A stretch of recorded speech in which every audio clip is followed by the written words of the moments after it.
Happening now on Grid Tonight. Alex Bowman was injured in a sprint car wreck last night. How long will the Hendrick Motorsports driver be out of action? Formula One officially revealed its format for the sprint races. Will it be a hit with the fans or turn even more people away from this concept?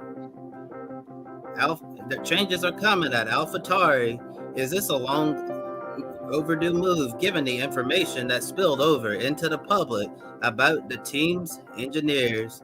Hello to all our viewers watching here in the United States and around the world. Welcome to Grid Tonight, your weekly motorsports news program.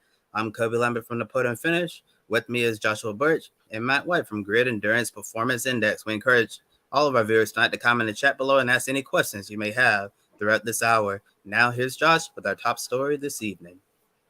Thank you very much, Kobe, as well. So after getting injured in a sprint car crash last night at 34 Raceway in West Burlington, Iowa, Alex Bowman will be out of NASCAR Cup Series competition for at least the next 3 to 4 weeks. Bowman collided with sprint car racer Conor Morrell as well, and both drivers flipped. Hendrick Motorsports says Bowman suffered a fractured vertebrae and the team is requesting a medical waiver from NASCAR to keep the driver of the number 48 Chevrolet playoff eligible. This is the second time this season that HMS will have one of its drivers missing races due to injury. Earlier in the season, of course, Chase Elliott broke his tibia while snowboarding in Colorado. NASCAR's most popular driver missed 6 races before returning at Martinsville Speedway a couple of weeks ago. The same driver who filled in for Elliott will be the substitute driver until Bowman can return. Josh Berry will be in the number 48 and get another shot to continue proving himself at the Cup level. Photo taken by Jard C. Tilton from Getty Images. The Alex Bowman statement now comes through. Last night, I was involved in an on-track incident while racing and fractured a vertebrae. First, I want to let everybody know I'm feeling okay. My focus is now on healing and resting, and being out of the car is never an update any driver wants to make. I'm thankful to Josh Berry and Hendrick Motorsports for stepping up to the plate, and I know the entire Alley Racing team will give it their all these next few weeks. I'll be doing everything I can at home to help the team and ensure my recovery is as quick as possible to get back in the number 48 car soon. And this incident reignites the debate, of course, over whether drivers should be restricted in what they should be able to do outside of NASCAR. Some team owners are very cautious and restrict their drivers from racing various types of vehicles, while others don't care as long as their main commitments to the team are being met. Now, despite being injured, Elliott said his plans to continue snowboarding, although he understands the risk. Hendrick allows its drivers to race outside of NASCAR. Bowman and Kyle Larson on dirt, William Byron, of course, in late models, plus Larson being allowed to do the Indianapolis 500 next year with Arrow McLaren. And after Elliott's injury last month, a handful of drivers were very vocal about being allowed to live their lives freely without being told what they can or can't do. Now, Matt, bring you in with this as well. Should Hendrick Motorsports and other team owners who allow drivers to compete in other risky activities outside of NASCAR start cracking down with more restrictions? Well, it's interesting, Josh, isn't it? Because we've seen the 2 injuries on the season. They both come from the same team. I don't know if that's bad luck or just coincidence. I'm not really sure. Chase's leg break and now Alex's broken back. They say 3 to 4 weeks. That would bring him back for 4 weeks from this weekend at Dover is the All-Star race at North Wilkesboro. Then it's the Charlotte Coke 600, the longest race of the season. I don't think he'll be back for either of them. I've got a funny feeling Gateway, the first weekend of June, maybe the next time we see Alex Bowman. Just when Josh Berry thought he would get a break and he could concentrate on his Xfinity Series championship push through the next few weeks, he's back in a cup car again every week. So more double duty going on for Josh Berry. Back to the original question, though. I don't know. Do we have to keep these people wrapped up in cotton wool? I mean, Chase They said there were some people saying, and it's been mentioned today, that there's a bit of a freak accident. Chase Elliott's snowboarding leg break. Snowboarding is not like playing chess, is it? That's a dangerous sport at the best of times. Even the pros get broken and twisted and bent and all sorts, even all the way up for Olympic competition. So there is that.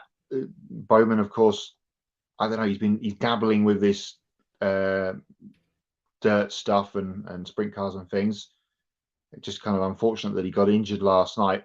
I don't know. Do we need to keep these people wrapped up, or is it just an unfortunate kind of sequence of events for HMS to have 2 of their 4 guys out injured? And with Bowman's penalty a couple of weeks ago at Richmond, he's been doing really well this season, but in the points because that penalty is a little bit down the field. So when he comes back through the summer, he's probably going to need to win now to get himself into the playoff picture after having what has been a pretty strong start to the season. Hasn't lit up with any wins, but has been pretty consistent throughout these first 10 weeks of the season without that penalty that he got for the Richmond issue. But real shame to see that Bowman is out, and hopefully he can come back and go as well as he was doing before he got injured. And another driver injury we've been keeping up with for the last couple of weeks now is MotoGP's Marc Marquez. And after going a successful operation 4 weeks ago on his right hand, Marquez went to the doctor for a medical check. Now the clinic and radiologist as well. Progression was deemed satisfactory. But due to the nature of the fracture as well and time elapsed, the doctors have decided that it's best for Marc Marquez once again to continue resting, which will force him to miss this weekend's Spanish Grand Prix. Marquez will attempt to return for the French Grand Prix in the middle of May, as Aiki Lukanoa from World Superbikes will replace him at Jerez and making his return, of course, to MotoGP. Marc Marquez released a statement saying, yesterday we did another CT scan and it has been confirmed that despite the fact that the injury is progressively favorably, the bone has not yet finished healing and racing in Jerez was risky. Now, together with the medical team, we've decided not to take any risks, to wait 2 more weeks and return in Le Mans. I am very sorry to miss the Spanish Grand Prix because it's always special because of the atmosphere, racing at home, and above all, seeing and enjoying the fans. I will continue with the rehabilitation and work to be back as soon as possible. Thank you for your messages of support. Now, bringing Kobe in with this one again as well as you, Matt. Are you surprised that Marquez has been out for this long, or do you think something else could be sort of going on behind the scenes? Well, I can't really say for sure if anything else is going on behind the scenes since I'm not actually back there backstage with them, but I am surprised that Marc Marquez hasn't returned yet. I thought Marquez would have been back by this weekend, as this would have been a really important race weekend for him at the Spanish Grand Prix. And I know it's going to be really tough for him to miss that. Hopefully he'll be able to return for the French Grand Prix and get things going again. We'll see. But in a few weeks' time when we get to France and if it comes out that Marc Marquez is not able to race again, then I think a lot more people are going to start asking a lot more questions, wondering what the heck is going on with Marc Marquez. Yeah, I mean, it's interesting, isn't it? Because, of course, Jerez was the scene of the big crash at the beginning of the middle of 2020, once we got back going after COVID, which really did wipe out Marquez for a long time with that big crash that he had there. And that was kind of the snowball has rolled since then, really. We had the same kind of thing before COTA, didn't we? Because we expected him to come back for COTA. And then on the Wednesday before that race, we had the pretty much kind of a similar statement that we've got today, which is he won't be racing and he'll be back for Jerez. Well, now we're getting to Jerez and he won't be racing and he'll be back for Le Mans. Maybe there is something going on that we don't obviously know about, and it's being kept behind the scenes. There's been some talk through the winter about maybe Marc has had enough of Honda and he's looking for something else. I'm sure, obviously, he's been talking to his brother who's switched across to Ducati, Alex Marquez, and has gone pretty well on it so far. Our results haven't really come his way if you look at the box score, but his riding has been very, very good.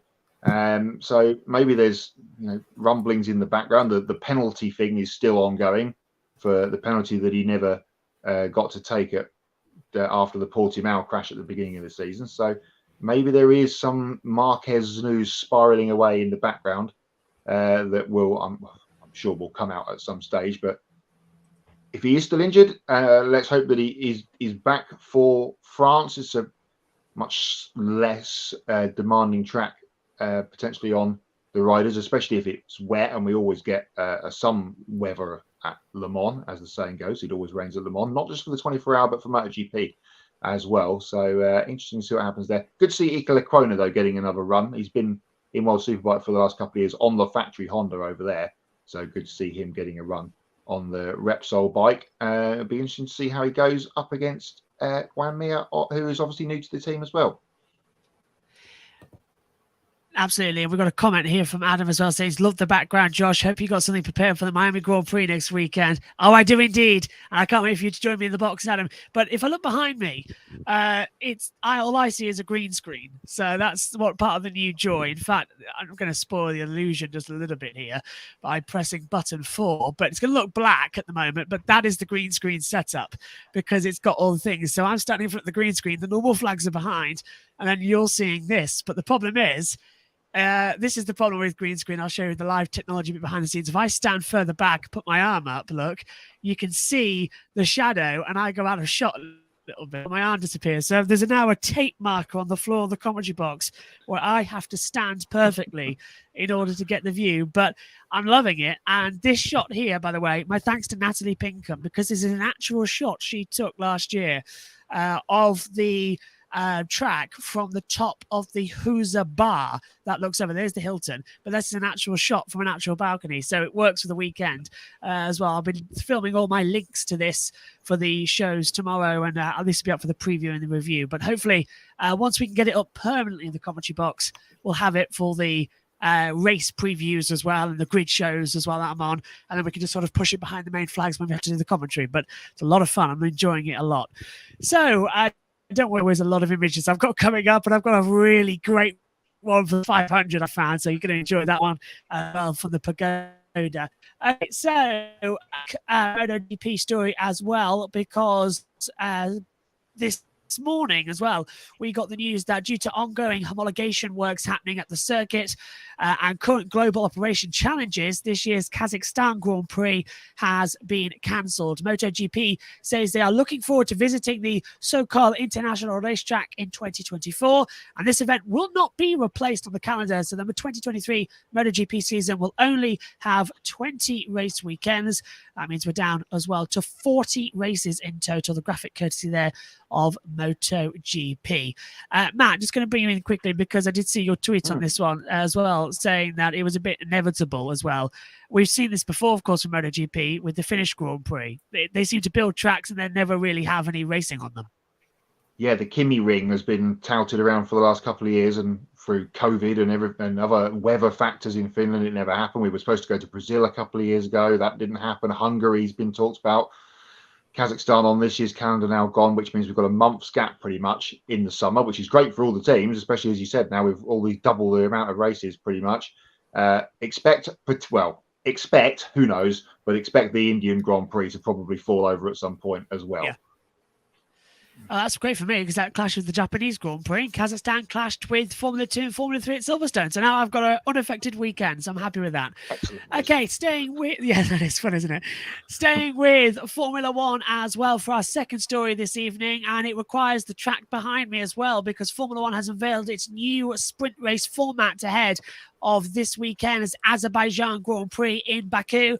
And as we announced a few weeks ago on the show, teams had agreed to adjust the sprint weekend format for 2023 starting in Baku. On Tuesday, the teams voted on the proposed changes and all agreed to change. The new format now sees the removal of Saturday's FP2 session and the addition of a sprint shootout as well as a second qualifying session to only set the grid for the sprint. And this is how it's going to work. SQ1 will be 12 minutes long, SQ2 will be 10 minutes long, and SQ3 will only be 8 minutes long. Now, in Q1 and Q2, mandatory medium compound tyres must be used, and in qualifying 3, it is mandatory for soft tyres to be used as well. And as normal, we'll lose the slowest 5 cars in each session, meaning Q3 is a top 10 shootout over 8 minutes as well. The reason we're locked into using brand new medium tyres in Q1 and Q2 and soft tyres in Q3 is because Pirelli had already allocated their sets for this weekend with the old original format. So those tyres are already in Baku. Now, this weekend, we'll now have a single practice session on Friday. That's going to last 1 hour, then followed by normal qualifying to set the grid for Sunday's race only. Saturday is now all about the sprint, with the shootout replacing FP2 and the sprint race in the afternoon, and Sunday remains unaffected with the Grand Prix as normal. The graphics courtesy there of Formula One. So, starting with you, Matt, and then coming to you, Kobe. With the format changes, do you think this will make either a good or negative effect on how we view the sprint weekends? And is it better than what we had before? Sprint Saturday. Looking forward to it this weekend. On these quirky tracks like this, it may spring a bit of a surprise. Nice to see that they've kind of defined the qualifying session by shortening the times up and making it slightly different. If it had been the same as the Grand Prix qualifying session, which we're going to get now Friday evening, then it would have been a bit of a what's so different about this compared to what we had last night if you're tuning in live on Saturday.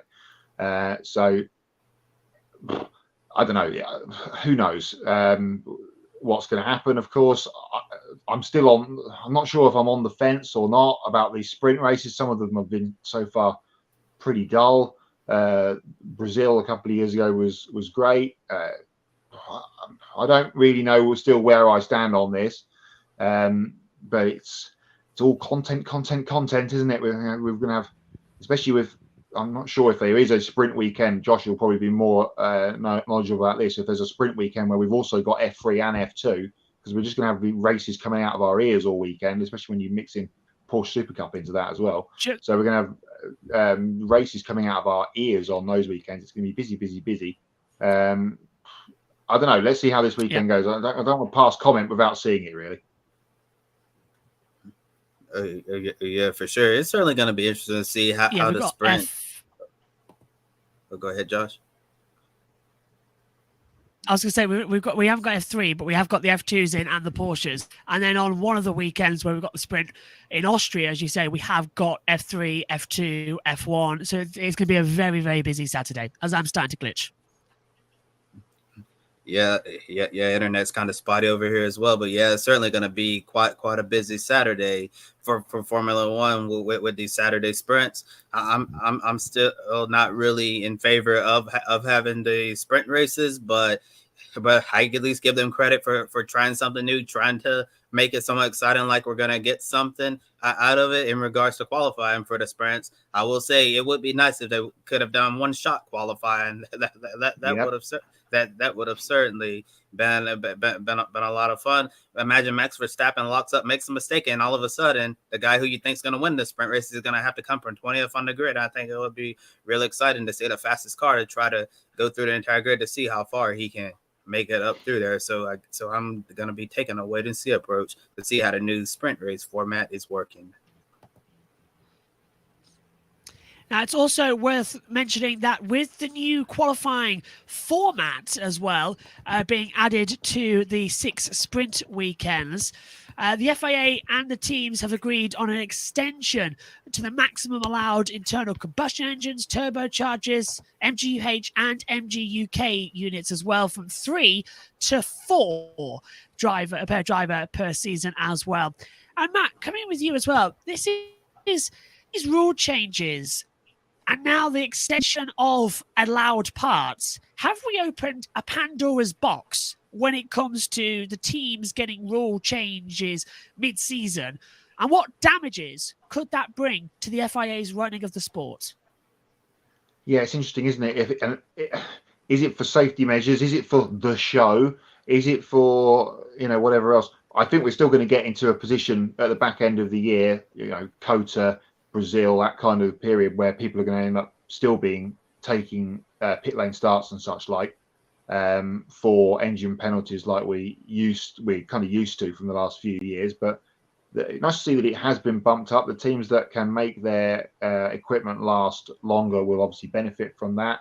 It's always a bit of a scramble, as I said, at the end of the season when everyone's trying to get themselves across the line. But in the cost cap era of Formula One, adding additional races, but also, you know, limiting the amount of equipment you can use, it just doesn't really quite make sense to me. As we already know, Ferrari are already up against it from their troubles that they had at the beginning of the year in Bahrain with Leclerc, especially. So, and in Saudi had a problem as well from memory. So, again, who knows what's going on at the moment with Formula One? They seem to be moving all the chess pieces around willy and indeed nilly, and seeing if they can come up with something that no one kind of wanted, maybe. Yeah, 2 + 2 makes 5 in Liberty Media's book at the moment, doesn't it, as well? It's getting all over the place. Okay, keeping on with Formula One then, and we're going to have a lot to talk about this weekend. Of course, the single practice session before we're into business. It's going to be a very busy day tomorrow as well after a month off. I'm going to enjoy that hour a lot.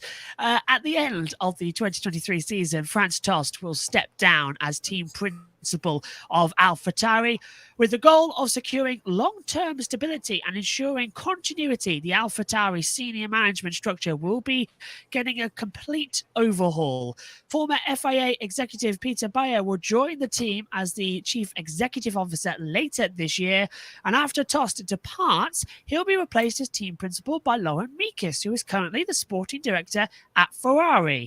You all know my opinions on Laurent Mekies in the past. Now, Tost has served as a team principal since 2005 through the years of Toro Rosso and the rebranding to AlphaTauri. He's helped with the development of high-profile talent over the years, such as Sebastian Vettel, Max Verstappen, Daniel Ricciardo, Pierre Gasly, and Carlos Sainz. And despite stepping down from his current role, Tost will remain with the team, starting a new consultancy role in 2024.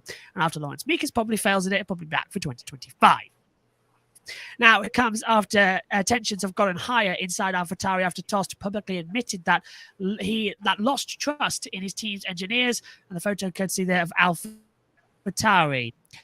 I know I joke about Laurent Mekies a lot as well, but I can't believe he's got the job after the shocking career he's had at Ferrari as well with those decisions. He's been behind the chief strategy department. But asking the question to you first, Kobe, and then to you, Matt, are these changes necessary to help AlphaTauri move further up the grid?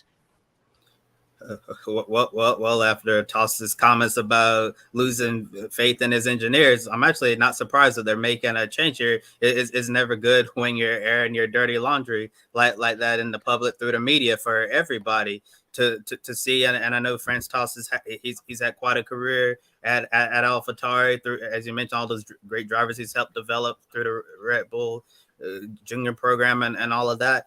I think at the end of the day, he can certainly be proud of everything he's accomplished in Formula One. But, you know, as the years goes on, sometimes you have to know when it's time. And I guess he decided that it's time to move on to the next thing. No matter how successful you've been at a certain team, sometimes you just get to a point when it's just not working anymore. And taking a step back or change of scenery might be for the best. So I think for the team in general, this is probably for the best, especially since he's had it out with his engineers, not just privately, but publicly as well in regards to how the changes are going to help AlphaTauri move up through the grid. I can't really say for sure. Like I just said, I'm going to have to wait and see how it goes there. But I think that with the way 2023 started out for AlphaTauri, I know they got kind of spoiled several years ago when they had a really, really good run. And then they've been on the decline since then, and they want to get back to experiencing those good days in Formula One. So these changes, they're hoping that they're probably going to be the first steps towards getting back there. Yeah, it's a shame for Franz to go. He's one of the longest principals, if not the longest team principal now in the paddock, along with maybe Christian Horner. So shame to see him go. One of the characters of the paddock, obviously with that consultancy role. He might not be at every Grand Prix, but I'm sure he'll be popping up for most of the European races potentially.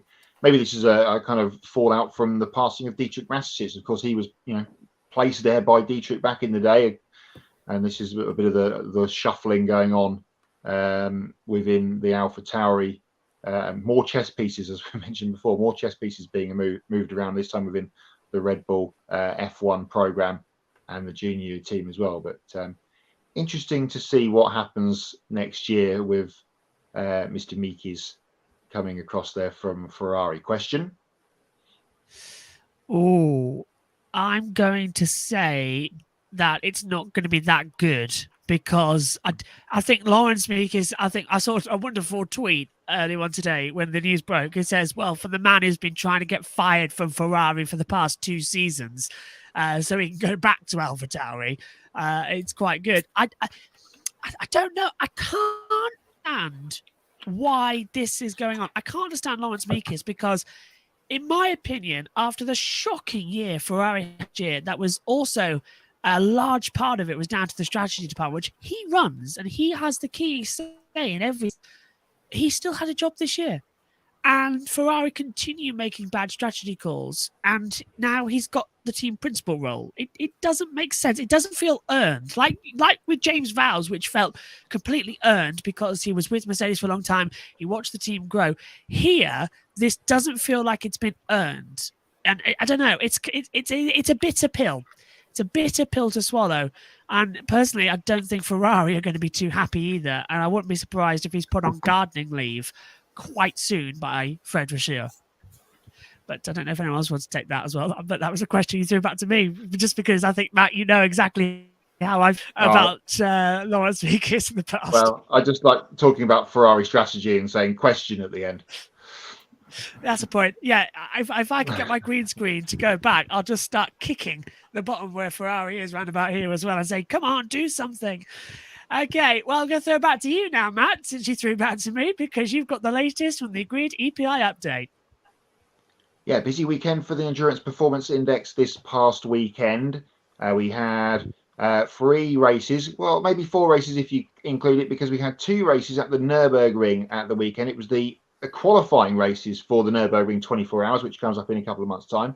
We had a 2-hour race on Saturday evening into the darkness, and then a 4-hour race on the Sunday. The 2-hour race was won by one of the Mercedes crews, Adam Christodoulou and Danny Juncadella, getting the victory on Saturday night. Porsche were victorious on Sunday. Earl Bamber, Nicky Katzberg and Felipe Lazaire, the winners. So BMW finally beaten on the Nordschleife for the first time this season. They were victorious at Monza, though, where they had a first and second in the GT World Challenge Europe Opener, the 3-hour endurance race on Sunday in the park there at Monza. Nick Yellerly, Marco Wittmann and Philip Heng winning in that Rover Racing 1-2 ahead of the team car. So good day for those guys at Monza. And we had the first round of the European Le Mans Series at Barcelona on Sunday as well. One in the prototype category by Sally Yollock, Charlie Eastwood and Louis Delatraz.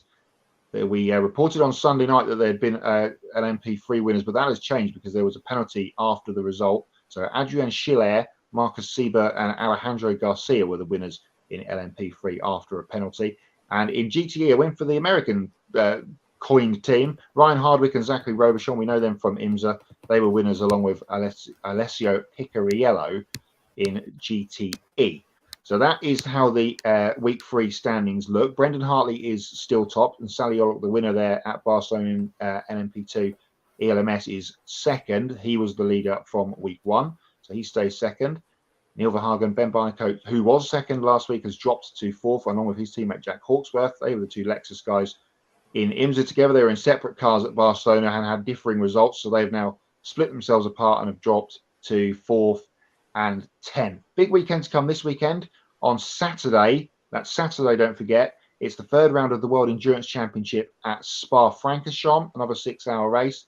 The biggest hypercar grid so far, because we've got another Cadillac to race. The Ganassi team are coming across to run the yellow car that we know from him. So they'll be at Spa this weekend with Sebastian Bourdais and Renger van der Zande as part of the crew there, with Nick Yellerly, I think, is the 3rd driver from memory. Might be wrong there, but I'll have to get that checked.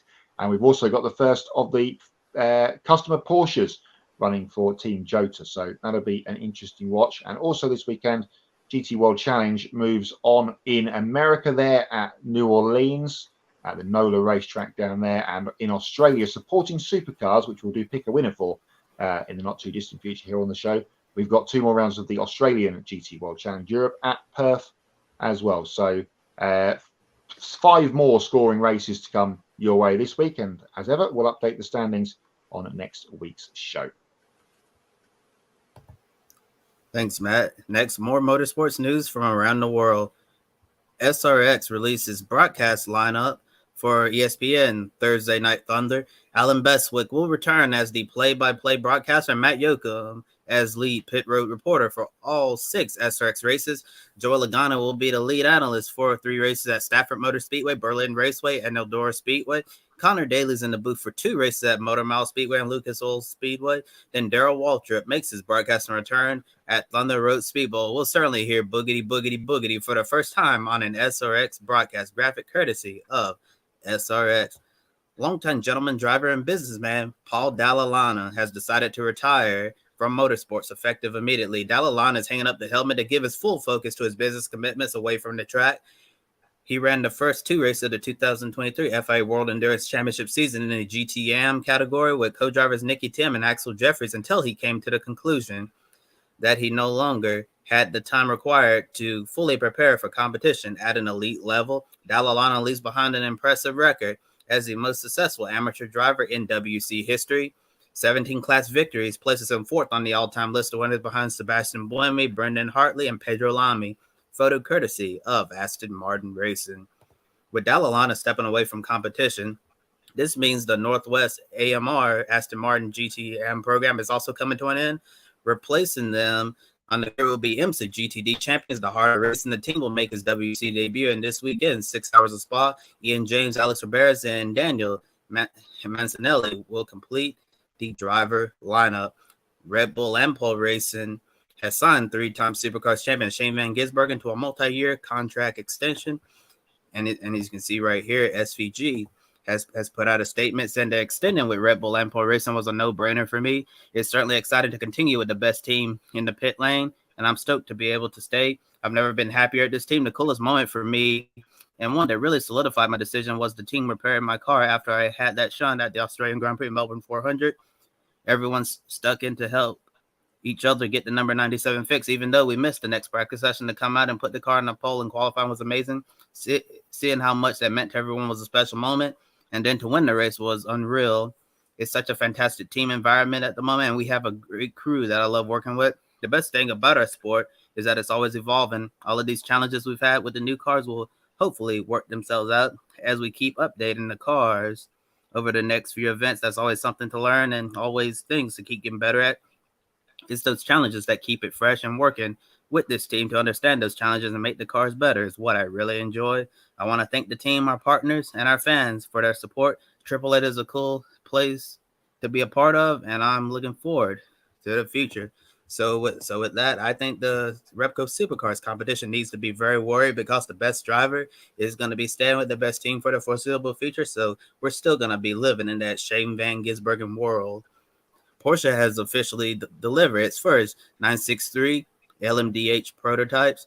JDC Miller Motorsports will debut in the MCGTP class with the number 5 Porsche 963 LMDH as a customer entry, joining the factory Porsche program on the IMSA grid. Porsche Penske Motorsport, the team's first race with its new prototype, will be May 14th at WeatherTech Raceway Laguna Seca. Meanwhile, Hertz Team Jota will debut its Porsche 963 in the FIA World Endurance Championship Hypercar class this weekend in the 6 hours of Spa with Antonio Felix da Costa, Will Stevens, and Yiffy Ye. Graphic courtesy of Porsche Motorsport. Kyle Larson will make his return to the NASCAR Xfinity Series next month at Darlington Raceway. He'll drive the number 10 HendrickCars.com Chevrolet for Colic Racing. It was previously announced that Larson would compete in 2 other Xfinity races with Hendrick Motorsports. Larson is scheduled to drive the number 17 HendrickCars.com Chevrolet at Sonoma Raceway and the second Xfinity race at Darlington later in the year. Graphic courtesy of Colic Racing. And now I'm going to share some personal news with our audience. If you've been a longtime viewer of Grid Network, you might have noticed that I haven't been involved in discussions related to NASCAR for over a month now. And there's been a reason for that. I want to be fully transparent with our audience about it. So with that, I'm proud to share with you all that I've accepted a new position as a freelance editor with NASCAR.com. since I was a kid, I've had dreams of working for NASCAR, and all of the work I've put in on the sidelines under the Friday night lights, expanding my knowledge as a rider at the podium finish, and building a special program here at Grit Network has finally paid off. This is a dream come true, an opportunity I definitely don't take for granted, and I'm ready to put my best foot forward, just like everything I've done so far in my media career. And if you're wondering about my future here with Grit Network, don't bring out the tissues yet. Don't get the boot to kick me out the door, because I'm not going anywhere. I'll be staying with my team, who I consider my family as well, for the foreseeable future as we continue to grow our program. But moving forward, I'll only be providing my analysis and opinions related to other racing series outside of NASCAR. I take journalism ethics very seriously and intend to follow each and every rule to ensure that every expectation of me has been met to the fullest extent. Thank you, Josh. I couldn't resist. Yeah, we've known for a little while, but it's great to have that news out, Kobe. We're very proud of you for that. And if we weren't picking other things, that would probably be my hot for the week. But we'll come to hots and nuts in a couple of minutes' time. Adam chiming in with congratulations as well. But before we get to hots and nuts, it's time for Pick a Winner. And we've got a busy weekend of Pick a Winner to come this week. It's now a four-way tie for the very first time at the top of the standings. Myself, Kobe, and Ed were joined by Alex over the weekend. I think it was one of the Formula E races that he correctly guessed what craziness they were over the weekend at Berlin. But we have myriad of races to pick for this weekend. Sprint Saturday, that's F1 and MotoGP to pick for, as well as the Grand Prix themselves. There's Supercars action, IndyCar, NASCAR as well. We're going to do the sprint races here right now on the show and the first supercar race. We'll start with Baku, and as I'm gibbering away and on screen, I will start and obviously go for the correct pick, which will be Max Verstappen.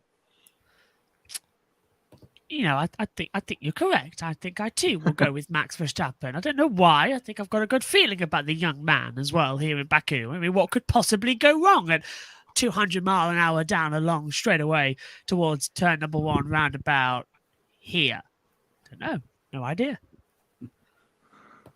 I have a feeling that this is going to be one of the most predictable pick a winner segments of the year, because I'm going to make it unanimous and go with Max Verstappen. I have a feeling we already know who the picks are going to be for the sprint race in MotoGP and the first supercars race of the weekend as well. Just skip this. well, actually, I'm going to surprise you by not even picking a Ducati for Jerez to win either race this weekend. I'm going to go with Jack Miller to win on Saturday in Jerez on the KTM. I'm going to go with Pecco Bagnaia. Put my microphone down right here. There we go. And I'm also going to go with Pecco Bagnaia as well, keeping it very predictable. Before I hand it back over to you, Matt, for the last one, going to catch up on some comments in the chat room. Adam Limerick is picking Max Verstappen to win Baku as well, the sprint race on Saturday. And then on Amanda Kaufman congratulating me. Thank you so much, Amanda. Really appreciate that. And now, Matt, throwing it back over to you for Supercars, which is probably going to be another predictable segment. Yes. Shane Van Gisbergen for... I've already put my tweet in. I think he's going to win races 1 and 3 this weekend. So Saturday SVG. If you're in the UK, by the way, it's a great time this weekend. The races, the Saturday race and the third supercar race are at 8:45 our time. So that's a great watchable time for us here in the UK. Adam's going for Pecco as well at Jerez. He might lead and then he'll probably fall off. That's generally what Bagnaia has been doing over the last couple of weeks. Josh, who are you going with at Perth? Oh, hello. He's going to write his... there you go. SVG. Yes, but make it unanimous. Shane Van Gisbergen gonna get it done, and I'm even wondering why we even bothered to do pick a winner tonight since it's been so predictable. And Adam Limerick is picking Brock Feeney as a surprise to win race 1 at Perth. I think that's a great pick as well. Brock is really coming on this year into his own. Yeah, got a win at the Grand Prix as part of that weekend as well. Good to have supercars back and internationally watchable this weekend as well for everybody that pays for it on SuperView. Hots and Knots time then, one of our favourite parts of the show. it was a busy weekend last weekend. It's a busy weekend this weekend. We talked a lot. I'll start with my hot, and we obviously talked massively on last week's show about WRC and Rally Croatia and the untimely passing of Craig Breen. Tremendous from everybody in the paddock last weekend, with all the tributes and the videos and the book of condolences and having Craig's car in the service park. And then for his countryman, I guess, Elvin Evans, British-Irish kind of collaboration there to win on Sunday, his first win in 18 months. And Scott Martin sat alongside him, former co-driver of Breen, immediately as they crossed the finish line on the last stage on Sunday, burst into tears. So brilliant to see them come through. If a Hyundai couldn't win it, it was kind of everybody wanted a Hyundai to win. Neville was looking good until he crashed on Saturday with a Hyundai couldn't win. It was good to see Elvin come through and take the win. And it's 3 people covered by about 3 points at the top of the championship in WRC, heading to Portugal in a couple of weeks as well. So it's getting exciting and it's getting close, and it was great to see Elvin get a win. Is that our closest championship then, do you reckon? Because even IndyCar is getting a little bit all over. So, yeah, unusual. I'll have to take up rallying. Okay, a hot for me, I think, has got to be Apt Cupra. And that is because after having no points and being at the back of the Formula E Championship all season long, Robin Franz, who remember started the season with a broken wrist after his crash in Mexico, took pole position. Nico Muller was second in a wet qualifying on Sunday morning. They got their first point in the wet. It's a shame, however, in the race that they dropped back. But I think Apt Cupra for sure, definitely one of my hots for the weekend. Have I frozen again? Yeah, it was. Yeah, no, you're just jumping about. You're back fine now. Knots, then the other side of the coin. Do you want me to say it again? I don't know. No. We heard you fine, but your picture just broke up a little bit. Right. But you're back now. It's the signal from Knots back for the here. weekend. It's not getting through. No, that's right. Yeah, must be some cloudy weather in between Grimsby and Baku. Knots from the weekend. I was going to go with Talladega, but I think I will say I agree with what Ben said earlier in the week, because I haven't seen it, but I kind of think I know what he said. But my bad is also Formula E. But they were bonkers races, but is that what we want? Can we not just have them going flat out and, everyone catching the leader, all that silliness of I don't want to lead, and using the attack mode as a getting out of the lead wasn't quite on for me. I guess it's kind of a Berlin thing. We're not going to see it at Monaco in a couple of weeks' time for sure. Looking forward to that one. It's going to be a good one. But as good as that was, it wasn't for me. And less said about what happened at the beginning of the Sunday race, the better. Oh, yeah, I think we're going to agree with that one, actually. Just quickly, Adam has said what's hot for him.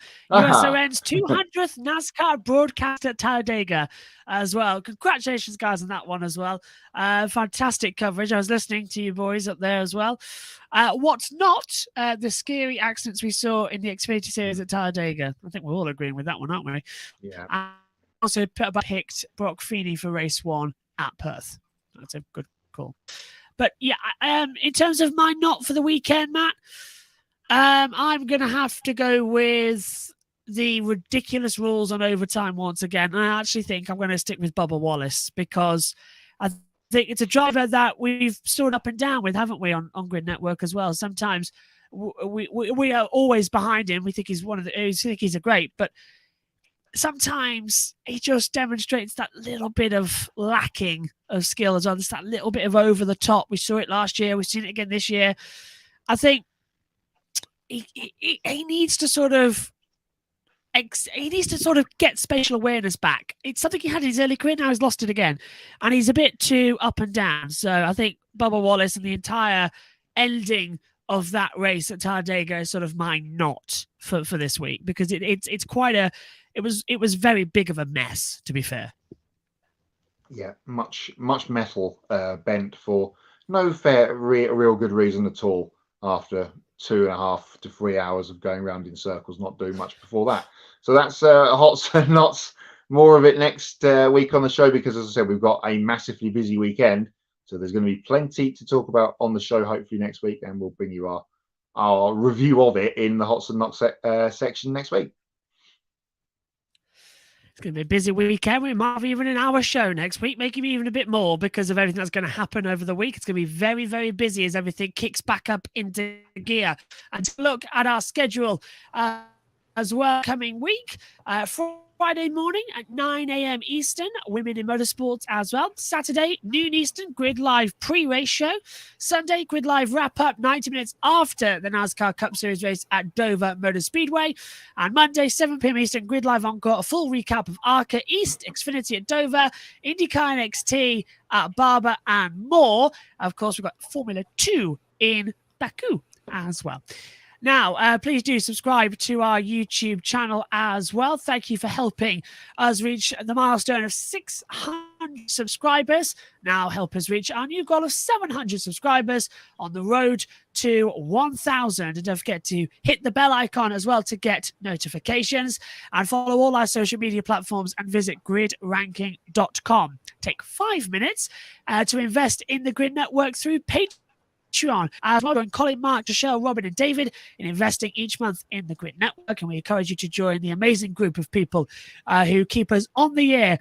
And once we hit $500 per month, we can start expanding our coverage and adding new members to the team and increase Grid Network presence on site, covering the races from the track or content in the link in the video description, and not just in a lovely green screen of where we are this weekend in Baku. If you want to do a one-time donation as well, click on the Buy Me a Coffee link, get your name on the board, as you can see in the top corner there, and invest as much as you consider buying a specific on-air personality cup of coffee, and I'll thank you personally on the air as well. Well, I think that's worked quite well, actually. It's a lot better than what it was the other night when we was glitching in and out and I looked like I was in the Matrix, so I'm happy with that.